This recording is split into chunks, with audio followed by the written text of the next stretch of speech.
രാമക്ഷേത്രത്തിനെ ബാബറി എന്ന പൂട്ടിടാൻ ചിലർ ശ്രമിക്കുന്നുവെന്ന് കേന്ദ്ര ആഭ്യന്തരമന്ത്രി അമിത്ഷാ. വോട്ട് ബാങ്ക് തകരുമെന്ന ഭയത്താലാണ് പ്രതിപക്ഷ മുന്നണിയിലുള്ളവർ അയോധ്യയിലെ പ്രാണപ്രതിഷ്ഠ ചടങ്ങ് ബഹിഷ്കരിച്ചത്. യുപിയിലെ ലഖിംപൂർ ഖേരിയിൽ നടന്ന തെരഞ്ഞെടുപ്പ് റാലിയിലാണ് കേന്ദ്ര ആഭ്യന്തരമന്ത്രിയുടെ വിമർശനം. അയോധ്യ വിഷയത്തിലെ കോൺഗ്രസ് നിലപാടിനെയാണ് കേന്ദ്ര ആഭ്യന്തരമന്ത്രി അമിത്ഷാ വിമർശിച്ചത്. രാമക്ഷേത്രം തെറ്റാണെന്ന് ചിലർ വാദിക്കുന്നു.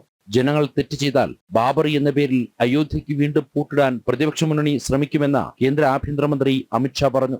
वो राम मंदिर को बेकार बताते, मेरी बात याद रखना, जरा भी गलती करी तो ये राम मंदिर पर बाबरी नाम का ताला लगाने का काम करेंगे.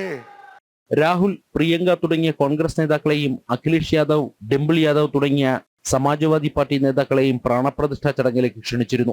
വോട്ട് ബാങ്ക് നഷ്ടപ്പെടുമോ എന്ന ഭയത്താൽ അവർ ചടങ്ങ് ബഹിഷ്കരിച്ചു. എന്നാൽ ബിജെപിക്ക് ആരെയും ഭയമില്ല എന്ന് പറഞ്ഞ അമിത്ഷാ ഔറംഗസേബ് തകർത്ത കാശി വിശ്വനാഥ ഇടനാഴിയും പ്രധാനമന്ത്രി പുനർനിർമ്മിച്ചതായി ചൂണ്ടിക്കാട്ടി. राम मंदिर की प्राण प्रतिष्ठा का निमंत्रण ये अखिलेश भैया, डिम्पल भाभी, राहुल बाबा, उनकी बहन, सबको भेजा गया, मगर वो नहीं गए. क्यों नहीं गए?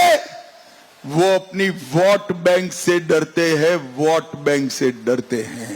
യുപിയിലെ ലഖിംപൂർ ഖേരിയിൽ നടന്ന തെരഞ്ഞെടുപ്പ് റാലിയിലാണ് കേന്ദ്ര ആഭ്യന്തരമന്ത്രിയുടെ വിമർശനം. ജനം, ഡൽഹി.